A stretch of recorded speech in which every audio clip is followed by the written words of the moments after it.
Bienvenidos a Historiar. Este podcast fue creado y producido por la ASAI, Asociación Argentina de Investigadores de Historia. Un podcast sobre historia argentina, latinoamericana y mundial. Acompáñanos en este recorrido por el pasado para pensarnos en el presente.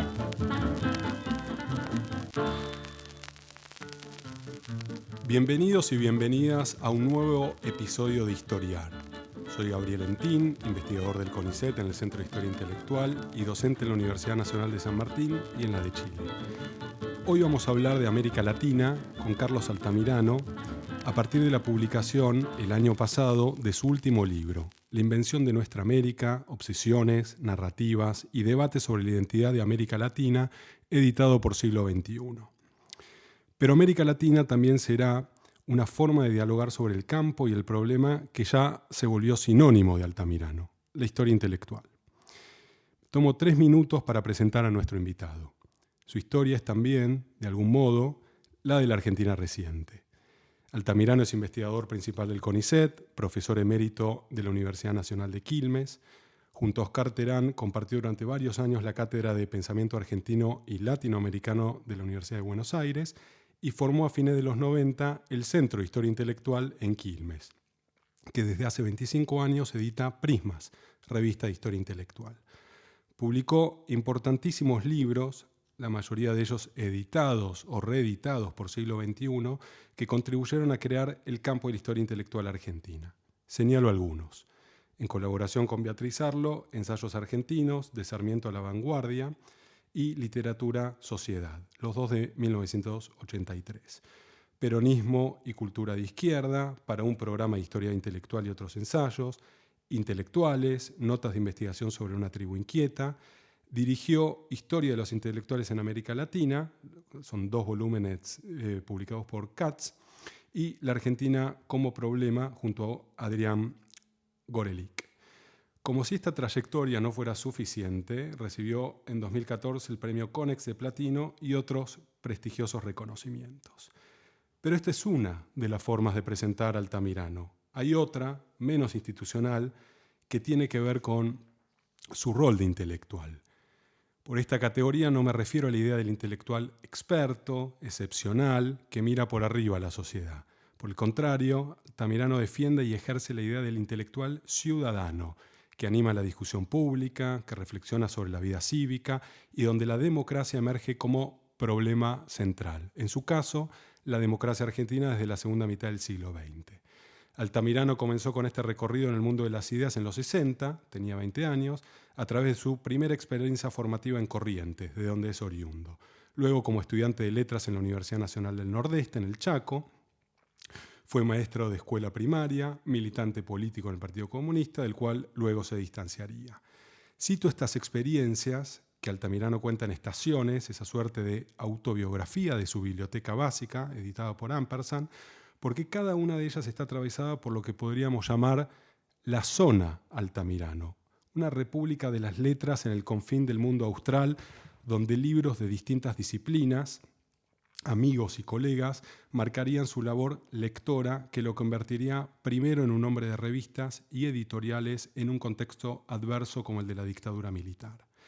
Creo que la zona Altamirano es central para entender el paisaje cultural argentino a partir de la restauración democrática a principios de los 80 e incluso antes. En esa zona confluyen la revista Los Libros, Puntos de Vista, que fundaría en 1978 junto a Sarlo, Ricardo Piglia, y a la que luego se sumarían Hugo Besetti y María Teresa Gramulio. También incluye en la zona su rol como director junto a Sarlo de la colección Biblioteca Total, en el Centro Editor de América Latina, luego en los editoriales Folio y Nueva Visión. En el CEAL editó, por ejemplo, Una nación para el desierto argentino, de Tulio Alperindongui, una referencia ineludible en la concepción de Altamirano sobre la historia intelectual como empresa interdisciplinaria entre historia, ciencias sociales y literatura interesada por los significados. A través de las revistas y las colecciones introdujo en la Argentina a Bourdieu, a Raymond Williams, a Claude Lefort, para citar a algunos autores. Con todo este bagaje de lo que quizás él llamaría un intelectual corriente o de corrientes, Altamirano se vuelve académico con el retorno de la democracia y junto a Marcelo Cavarós, Hilda Sábato, Emilio de Ípola, Juan Carlos Portantiero, José Nunn, Guillermo O'Donnell, quien estaba en Estados Unidos, y Oscar Terán propone desde entonces una labor lectora a la ciudadanía para pensar los desafíos de la nueva vida democrática. Si los intelectuales y la democracia argentina son dos de los ejes que atraviesan la zona Altamirano, el tercero está dado por los sentidos de nuestra América. Más precisamente, el problema de la identidad del objeto América Latina, que es uno de los ejes de la historia intelectual latinoamericana. Bienvenido, Carlos. Es un gustazo poder conversar con vos. Muchas gracias, Gabriel. Muy generosa tu presentación. Algo exagerada, tal vez. Pero, bueno, como es lisonjera, la acepto. Bien, Carlos. Entonces, me gustaría comenzar este diálogo preguntándote cómo se inscribe este último libro, La invención de nuestra América, en tu propio recorrido intelectual y si la inquietud por pensar América Latina surgió recientemente o forma parte, por llamarlo de alguna manera, de tu educación sentimental. Bueno, la respuesta obliga a una cierta vuelta. Algunas de las cosas que yo voy a desarrollar en ese libro, en los ensayos que componen el libro, están insinuadas en ese ensayo que se llamó Ideas para un programa de historia intelectual. Están así aludidas, pero el verdadero comienzo vendría a ser una conferencia que me tocó hacer a mí en una jornada de historia de las interescuelas que se hizo en Mendoza, y me invitaron a que yo pronunciara el discurso final. Y entonces aproveché para proponer, sugerir un modo alternativo a hacer historia de las ideas, historia intelectual en América Latina. ¿Alternativo respecto de qué? Del modo, digamos, tradicional que ha en general seguido el ingreso de las doctrinas, el historicismo romántico, el positivismo, el marxismo, en América Latina. Y eso quiere decir apartarme de ese patrón, de ese modelo, y sugerir otro, que sería el de las cuestiones en torno de las cuales se ha desarrollado la preocupación de las élites culturales latinoamericanas, y después a través de qué esquemas, qué conceptos, qué doctrinas pensaron esa cuestión. Eso quiere decir, por doy un ejemplo, el caudillo. Entonces, retomo aquí una idea de Marc Genot. Marc Genot dice, una idea es una palabra unida a una tesis y un conjunto de demostraciones y relatos destinadas a sostener esa tesis. Bueno, siguiendo esta idea, ¿no? Yo lo que encontré ahí mirando por ejemplo, lo de los caudillos, que no hay una idea, sino muchas ideas, varias ideas. Y la de Sarmiento, por ejemplo, que fue importante, uno podría decir que hay un discurso fundador, que es el de Facundo de Sarmiento, no va a ser la que vamos a encontrar en Laureano Vallenilla Lanz, mientras para Sarmiento el caudillo es un obstáculo para el progreso, para Laureano Vallenilla Lanz va a ser la condición del progreso. Uno podría decir, bueno, ahí entra en juego, en un caso, el historicismo romántico, en el caso de Sarmiento, y en el otro, el positivismo. Pero vuelvo a decir, fue la utilización de esquemas, conceptos, doctrinas para pensar cuestiones que las élites consideraban claves, decisivas para la marcha de estos países, para que estos países encontraran la modernidad, como diríamos ahora. Enfatizás la categoría de élites y de élites culturales.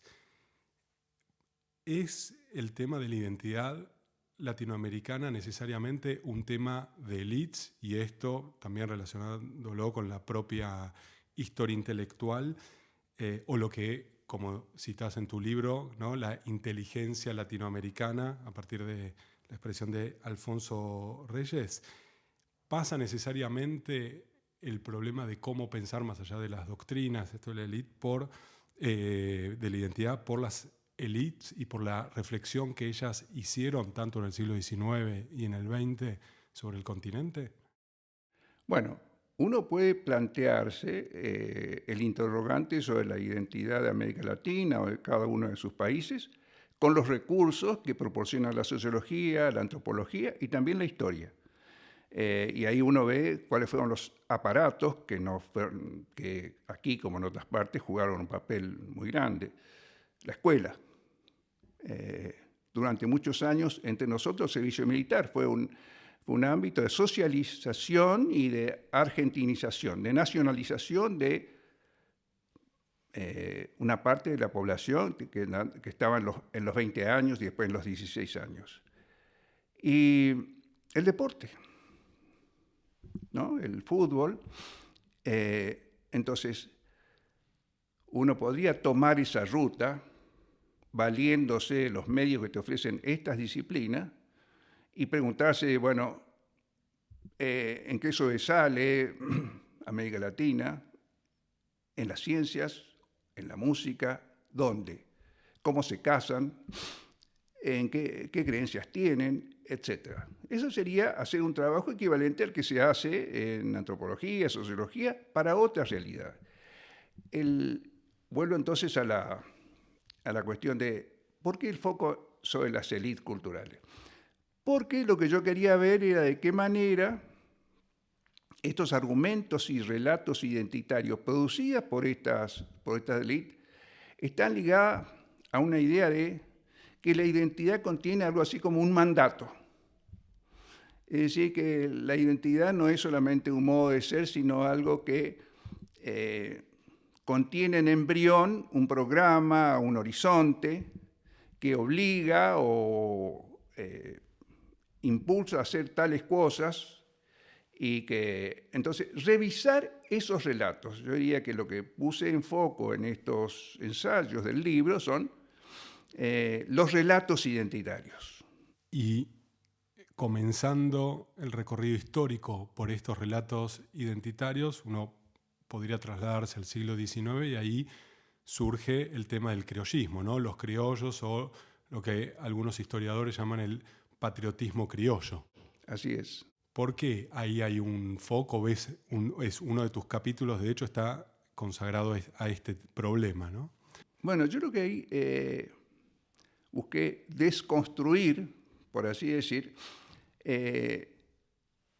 esta idea de que el patriotismo criollo constituía el fondo o las características de la identidad de los grupos que asumieron la dirección del proceso revolucionario y la independencia posteriormente.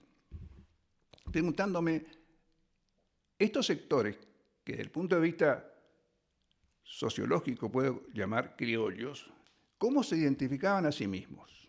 ¿Se llamaban criollos? Y ahí viene la cuestión de que esta designación criollo tenía un sentido inferiorizante para aquel que era objeto de una designación de ese modo. ¿Cómo se pensaba? Y yo encuentro que se pensaban o como españoles americanos y después como americanos. Entonces, rescato esta autodenominación porque la otra, la de criollos, era, ¿cómo decirlo?, una heteroidentidad. Era el otro el que asignaba esta identidad y que esta denominación tenía este efecto sobre aquellos que eran objeto de este modo de ser nombrados. Entonces, la identidad del criollo no es aquella que le asignan los que están por razones sociales o simbólicas por encima, sino aquella que ella misma va a construir para representarse la minoría, representarse a sí misma.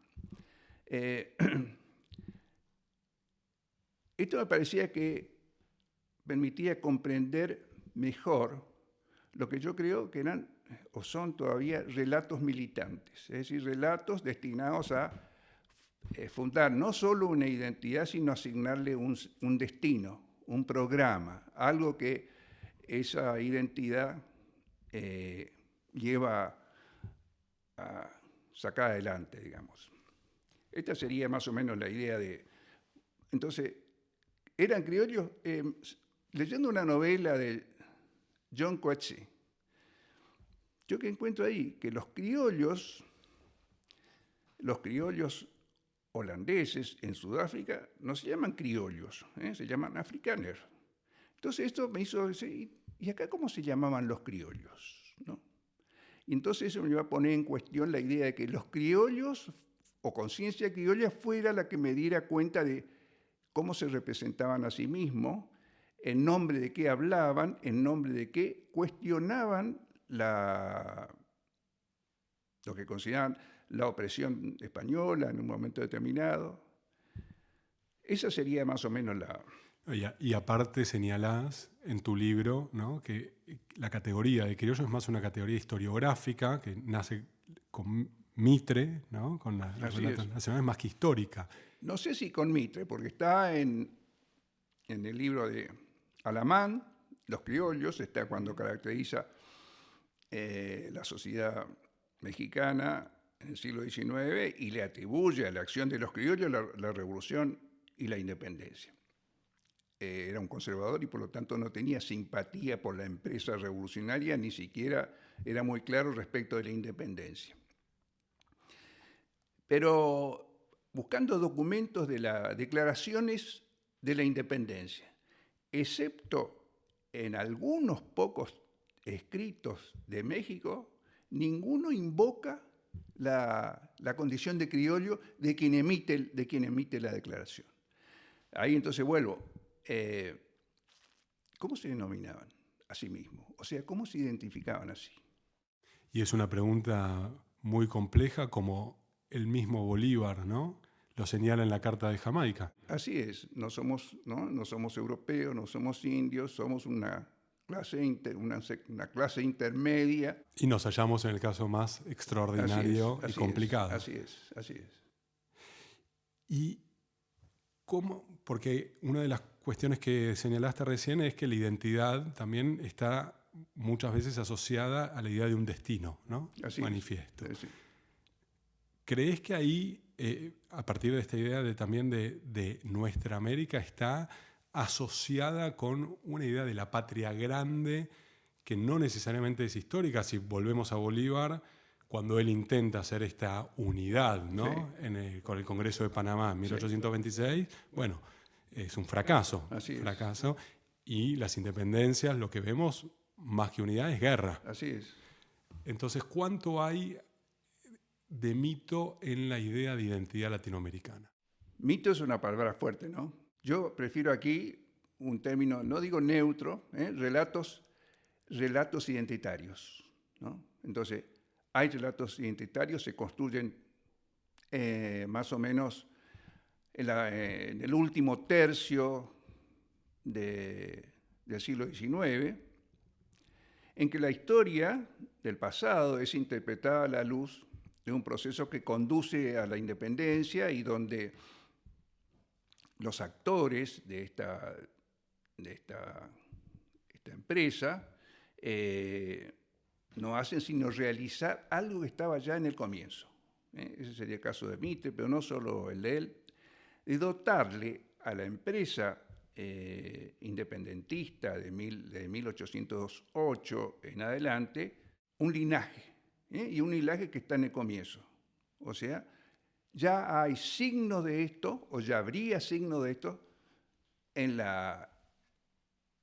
los conquistadores, en los beneméritos o hijos de la tierra, como va a ser la denominación que tienen estos trasplantados a América a través de la conquista española. Entonces, poner en cuestión esa narrativa es también uno de los objetivos de esta... O sea, lo que me interesa no es dar con cuál es la verdadera identidad de América Latina, no porque no carezca y que ésta no pueda ser descrita como se puede describir, como son los franceses, como son los norteamericanos, qué comen, cómo es la relación dentro de la familia, ¿no? Cosas así, que son los modos a través de los cuales la antropología y la sociología describen un conjunto dotándole de una identidad. Acá vuelvo, estos relatos o estas narrativas identitarias no son fruto de ese esfuerzo, de ese trabajo, sino una empresa destinada a conferirle una misión, ¿no? Esa sería una misión. Y no es que yo me oponga ni apruebe la misión, sino la naturaleza de la operación intelectual que radica en estos relatos. Y cuando diseccionás esa operación intelectual, ves también que las cosas son más complejas, porque una de las cuestiones que emerge en estos relatos identitarios desde el siglo XVIII es la raza y la complejidad, ¿no?, también de la sociedad en América Latina. Así es. Bueno, la complejidad desde el punto de vista étnico y desde el punto de vista socioétnico, ¿no? Es decir, cómo se articula la estratificación social en ese mundo que era el mundo hispanoamericano bajo el dominio de España. Y no ocurre algo muy diferente también en el caso de Brasil, ¿no? Entonces, la categoría de blanco, por ejemplo. La categoría de blanco, una de las cosas que puede verse es que es una categoría relacional. O sea, no designaba tanto el color de la piel como el lugar que tenía en la estructura social y en una relación. Es decir, blanco es alguien que puede ser mestizo desde el punto de vista étnico, pero que en relación con el indio pasa a la categoría de blanco. Entonces son nociones que no tienen un...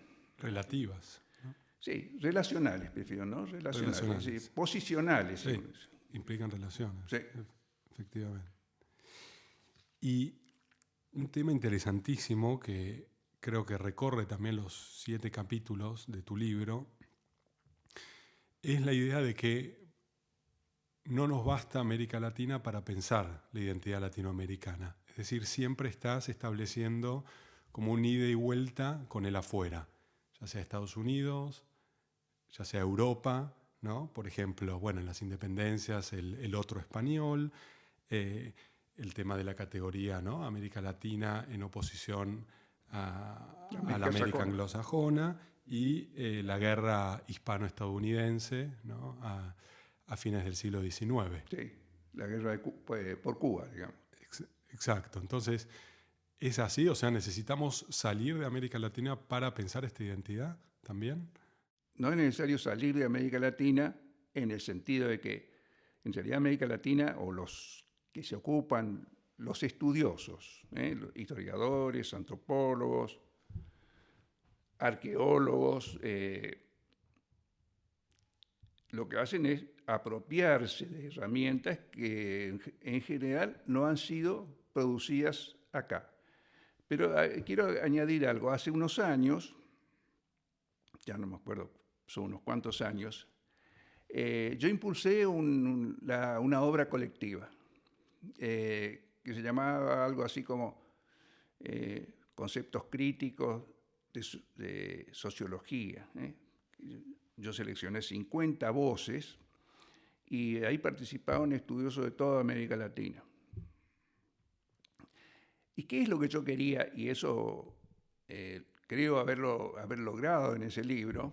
¿Qué es lo que yo quería? Y conté para eso con la colaboración de estudiosos, todos de nota de América Latina.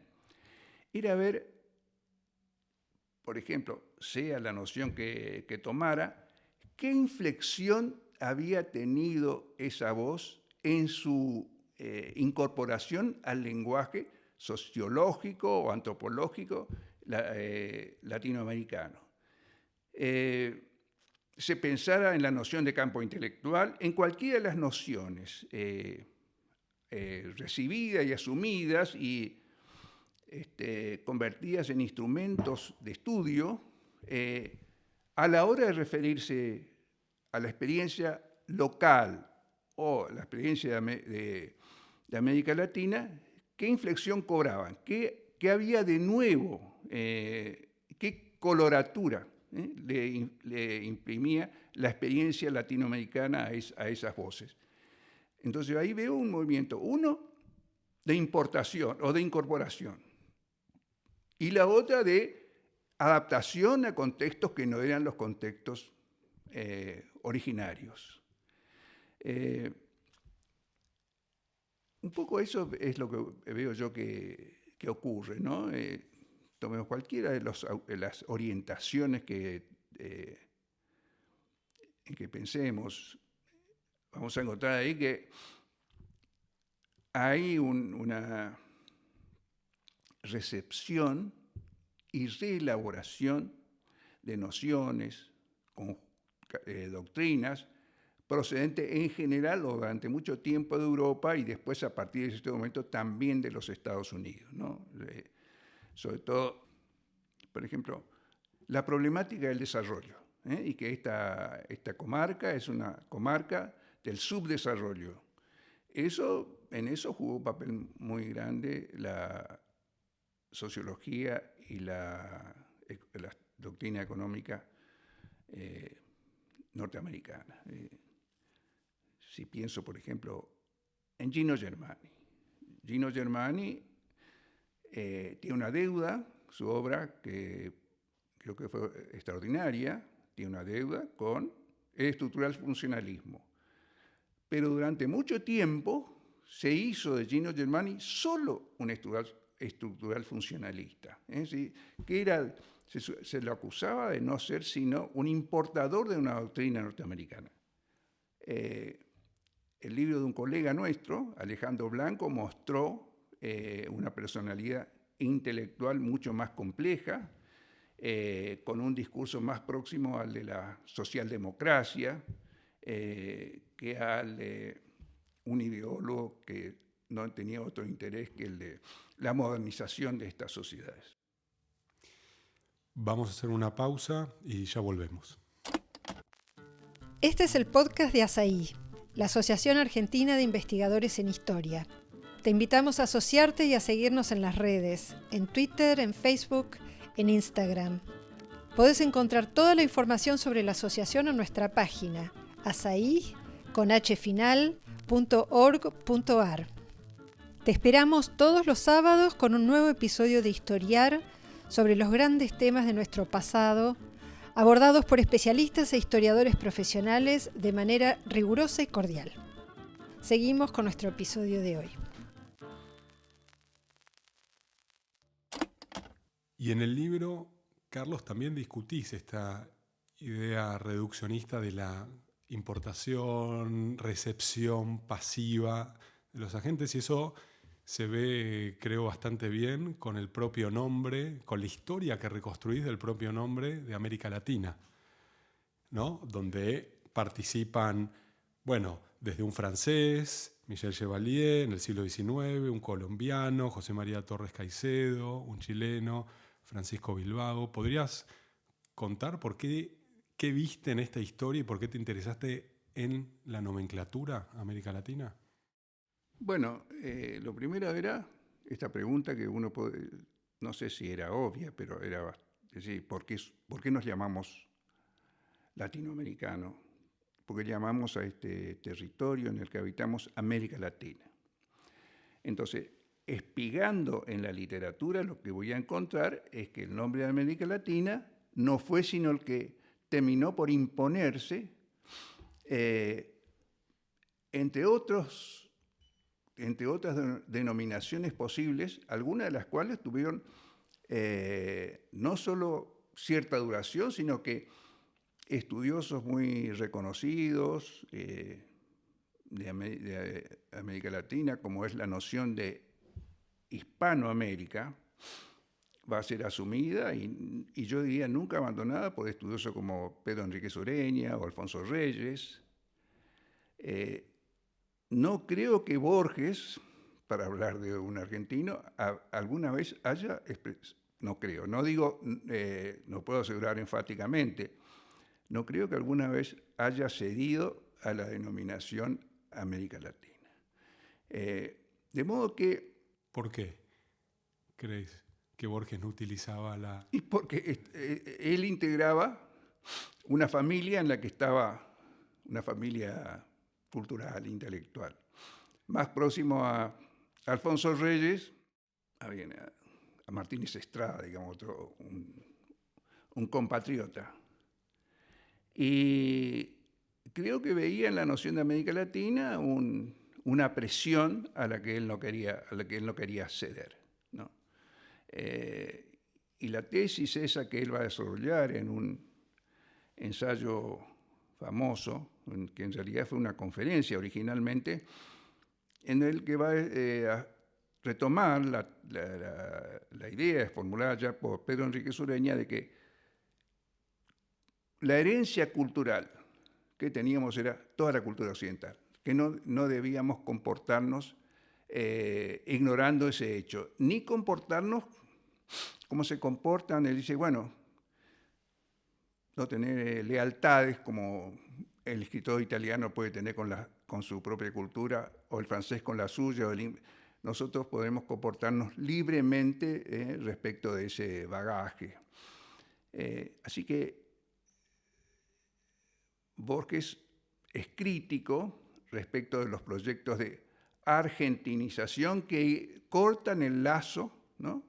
Pero no con el pasado, sino aún hoy, con el presente, en la relación que nuestras literaturas deberían tener con la literatura, no con la propia literatura, sino con la literatura universal.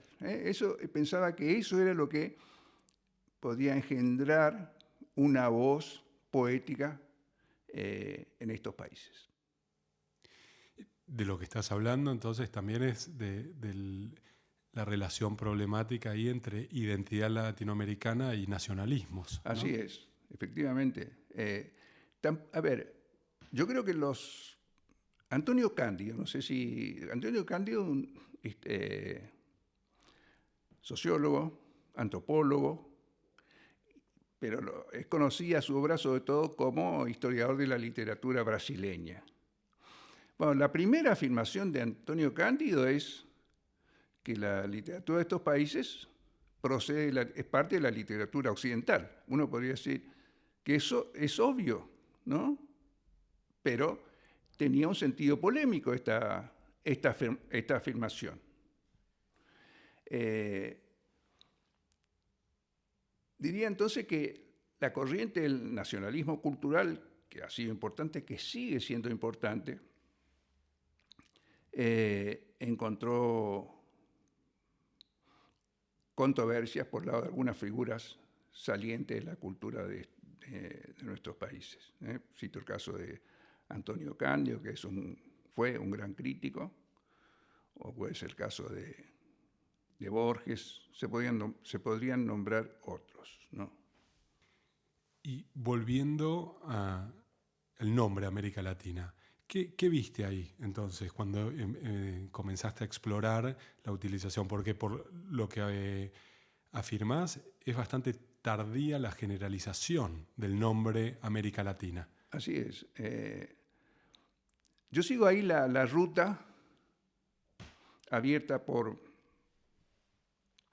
Arturo Ardao, que es un historiador, filósofo uruguayo, un estudioso muy serio. Quiero decir, trato con respeto una obra, seria, empeñada, aunque no comparta el relato que él traza. Él y otros estudiosos de América, de la cultura de estos países, va a encontrar que está el debate, ¿quién fue el primero que empleó esta noción? ¿No? Torres Caicedo, dice Ardao. Bilbao, dice. Y lo que dice el propio Ardao respecto a esta especie de marcha triunfal, que va de una denominación circunscripta a un grupo o algunos escritores, hasta llegar a su culminación cuando en las Naciones Unidas, recién organizado, poco tiempo antes organizada, la creación de la CEPAL, va a ser el reconocimiento de una identidad que estaba ya en el comienzo, en el siglo XIX. Bueno, ahí sigo entonces viendo las denominaciones rivales de esta, la denominación de Hispanoamérica, que fue importante, la mezcla que hacen muchos en el sentido de que pueden pasar de Hispanoamérica a Latinoamérica sin ningún conflicto, nombres alternativos, ¿no? El de Indoamérica, por ejemplo, que va a ser el que va a proponer el ideólogo y dirigente del APRA, Aya de la Torre. O sea, como dice Verdeguá, que yo cito ahí, ¿no? Muchos bautismos tuvo la denominación de este territorio. Y ahí, discúlpame, entonces, va a aparecer el peso de las circunstancias y de las contingencias en que este sea finalmente la denominación. Y el asunto es el peso, la importancia que en esta denominación tuvo la cultura norteamericana, en el sentido de que a partir de un momento muchos estudios de Sudamérica Latina van a proceder de la Academia Norteamericana, que van a denominar Latinoamérica, ¿no? A toda esta zona.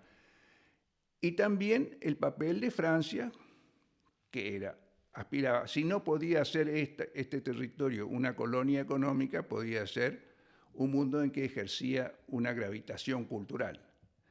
Y es un hecho que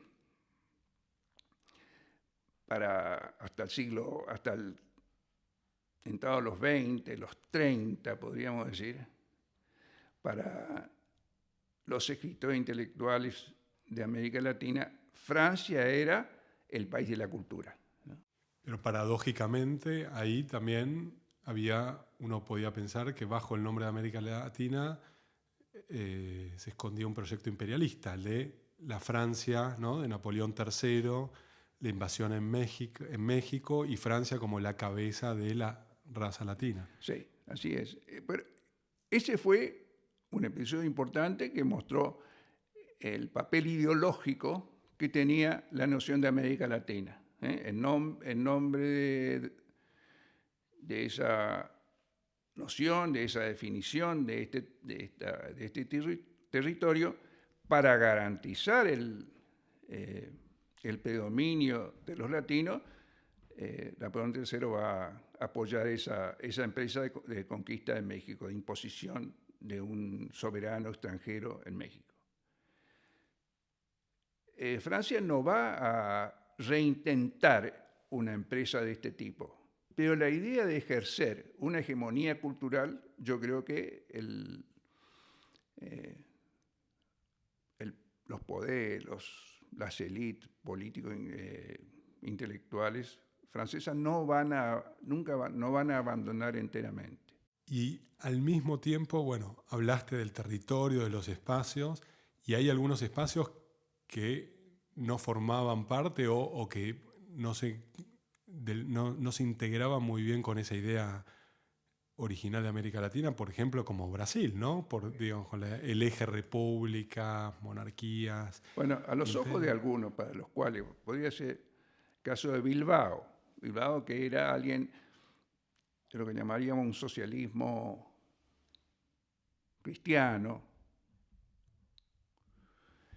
La identidad de esta América unía dos cosas: un cierto legado cultural y una identidad política que no era otra que la de la República. Esto va a llevar a que él sostenga, por un lado, la importancia de este bagaje y al mismo tiempo los obstáculos para instituir un orden republicano. Y en el combate contra la pretensión expansionista de Estados Unidos, la República del Norte, él dice, de todos modos, algo tenemos en común con la República del Norte, que es la condición de república. Es decir, de modo que el uso fácil de Bilbao encuentra obstáculo cuando se leen los textos según lo que los textos mismos dicen. No tomar una frase, sino ver cómo era ese discurso por el cual ni Brasil ni Paraguay podían ser parte de América Latina. En el caso de Paraguay, porque estaba bajo una dictadura, en el caso de Brasil era esclavista y monárquico. Y continuamente esta relación entre, ¿no?, con el exterior, y donde ahí surge, bueno, también lo desarrollas en tu libro como un hecho muy importante en esta concepción, ¿no?, en esta formación de la identidad latinoamericana, es el arielismo, ¿no? El arielismo. Uno podría llamar, ahora darle un título, fue un manifiesto, lo que uno llamaría hoy un manifiesto. Acá tomo la denominación de Carlos Real de Azúa, que es un uruguayo genial, que ha escrito cosas que producen envidia, es decir, me hubiera gustado escribirlas a mí, me hubiera gustado a mí escribirlas. Bueno, él tiene una introducción larga, muy, muy buena, de la edición de la Biblioteca Ayacucho del Ariel de Rodó. Entonces, ahí él habla de qué género de discurso era este. Dice un discurso rectoral, algo así como el fin de un curso. Alguien que habla a los jóvenes, ¿no? Y uno podría decir que ese escrito da origen o puede encontrarse en el comienzo de una idea que se cuenta en gran parte de América Latina en el siglo XX, el de los maestros de la juventud, ¿no? ¿Qué era próspero? En maestros o jóvenes universitarios que estaban concluyendo sus estudios y a los que él le dejaba un mensaje, que no era solo un mensaje de saber, sino un mensaje moral. ¿Y qué van a hacer los maestros de la juventud? Como podría decir uno, Justo Sierra o José Ingenieros, ¿no? Son estas figuras que unen lo que uno diría hoy una cierta competencia en un ámbito de conocimientos y esta dimensión moral que aparece en el modo de ver en los jóvenes el porvenir y los actores para un porvenir de estas patrias. Pero también, ¿no?, en esta reactualización de La Tempestad de Shakespeare, sí, distinguirse de Estados Unidos. Así, él hace, no es el primero, que hace un uso, ¿cómo llamarlo?, filosófico de La Tempestad, y todo indica que obró la gravitación de esta idea en Rodó. Pero bueno, es así. No fue el primero, a otros también, y lo de Calibán tampoco fue una expresión que aparece solo o por primera vez en Rodó. Está en Rubén Darío, está en Grusac.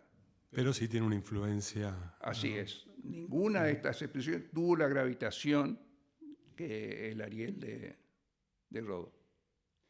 Y siguiendo ya con el siglo XX, ya hacia el final de tu libro, te concentrás en un año, 1936, con dos reuniones importantes, una la del PEN, ¿no?, el Congreso Internacional del PEN, el primero en América Latina, que se realiza en Buenos Aires, de la Asociación de Poetas, Ensayistas y Novelistas, y en el mismo momento, o prácticamente con muy pocos días de diferencia, la reunión para la conversación de la Organización de la Sociedad de las Naciones, para la cooperación. ¿Por qué son relevantes estos encuentros de intelectuales en relación a la idea de tu libro, ¿no?, para pensar la identidad en América Latina? A ver, bueno, hay una cuestión por la cual es importante, diría primero, uno de los grandes ensayos de Alfonso Reyes es el discurso que él pronuncia en esa reunión, ¿no? Quiero decir que hay algunos frutos de esa reunión. Esta sería de Alfonso Reyes, el escrito de Alfonso Reyes, que después se va a publicar en la revista Sur, es uno de los hechos intelectualmente importantes literariamente importantes de ese encuentro. Pero, ¿qué es lo que me atrajo? ¿Qué es lo que me interesó? Primero, el hecho de que quienes afirmaban la independencia de nuestras literaturas, de nuestra cultura respecto de la europea, solicitaban al mismo tiempo que esta maduración fuera reconocida por los europeos. Entonces, esa condición de quienes de todos modos todavía tienen que ser autorizados por los europeos, seguía vigente en quienes afirmaban, por otro lado, la autonomía, la independencia intelectual y cultural de estas sociedades. Y la otra es que el esfuerzo por definir, bueno, pero ¿cuál es la particularidad de esta América? Se va a ver una y otra vez frustrado a la hora de definir, bueno, ¿y cuál era la particularidad? Y ahí los europeos van a decir, muy bien, sabemos cuál es lo propio de los norteamericanos, cuál es la contribución de los norteamericanos. Y en el caso de ustedes, ¿cuál sería? Bueno, y eso se debatían ahí en cómo responder a esta pregunta. Y el episodio que va a llevar a que se reúnan durante varias semanas Alfonso Reyes, Pedro Enríquez Ureña y Francisco Romero, que se conocían. Era embajador en ese momento Alfonso Reyes, embajador de México en la Argentina, y se van a reunir en la embajada. Bueno, discuten. Lo único que se queda como testimonio de esas conversaciones es un escrito de Alfonso Reyes que registró algo, mucho, poco.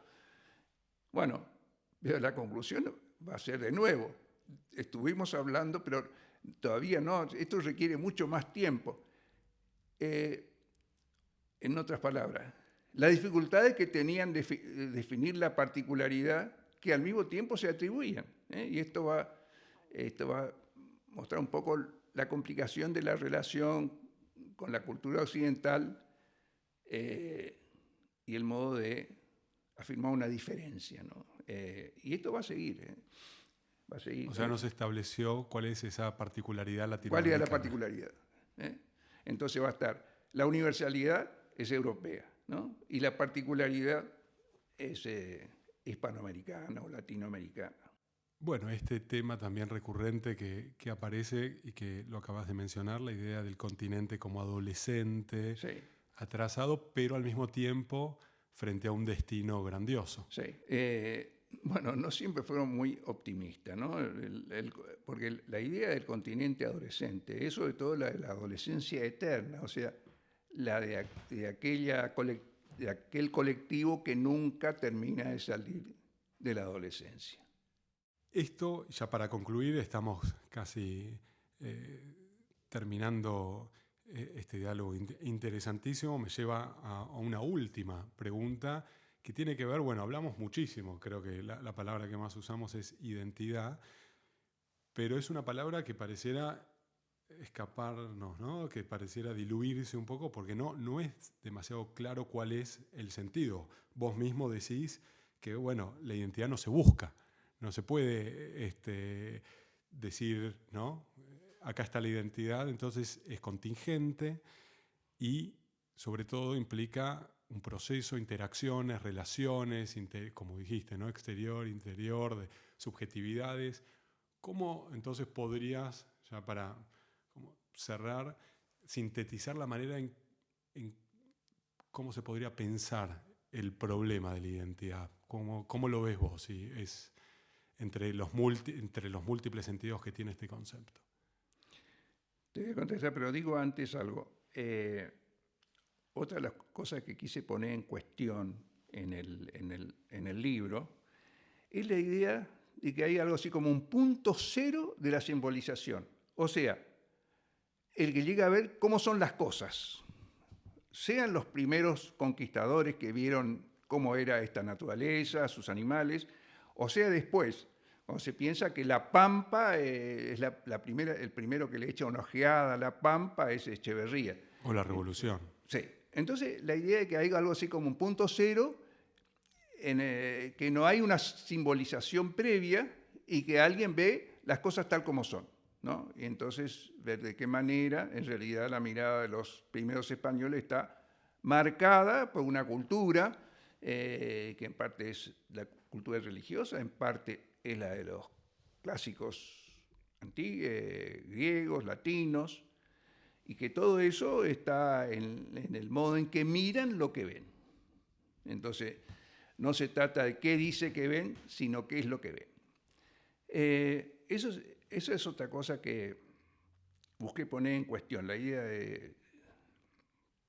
Y que me valgo del libro fantástico de Adolfo Prieto, ¿no?, que muestra el papel que tuvieron para nuestros primeros grandes intérpretes, Alberdi, Echeverría, Sarmiento, los viajeros ingleses, ¿no? Y él muestra muy bien la deuda que nuestros grandes clásicos, que él no niega que sean nuestros grandes clásicos, pero la deuda que ellos tienen con esta otra visión, que por otro lado era heredera de los viajes de Humboldt y un modo de pensar, de escribir la naturaleza. Sí, respecto de la identidad es un problema, ¿no? En sentido de... Porque parece una categoría estática, ¿no? Sí, a diferencia de, no sé, las identificaciones. Sí. Entonces, esa pregunta que hace un filósofo francés que dice, bueno, ¿por qué cuando digo identidad digo cosas que no quiero decir, ¿no? Bueno, de todos modos, lo que él dice, por ejemplo, una identidad, cuando yo digo, porque él toma esa frase famosa de Heráclito, nadie se baña 2 veces en el mismo río, ¿no?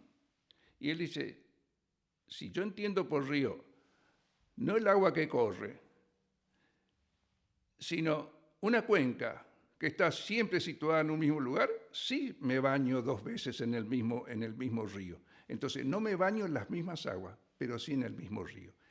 Bueno, algo de esto ocurre con la identidad, ¿no? Que hace suponer un elemento fijo y en realidad es un proceso de resocialización que tiene varios momentos, en el sentido de, bueno, hay una socialización de cuando soy niño, voy a la escuela primaria, aprendo tales o cuales cosas respecto del país o de la provincia de la que soy, pero no es la única socialización que voy a experimentar y que me va a hacer un adulto, y aún después de la adultez. Por lo tanto, hay una cierta dinámica que nadie gobierna, pero que opera sobre todos nosotros. Diría eso. Y es muy llamativo hasta qué punto tu libro, La invención de nuestra América, está ligada al presente, ¿no? A todo este presente casi de difícil lectura latinoamericano y sombrío, podríamos decir. Sí, bueno, ya me vas a hacer hablar. Muchísimas gracias, Carlos. Gracias. Nos encontramos próximamente en un nuevo episodio de Historia. Muchas gracias.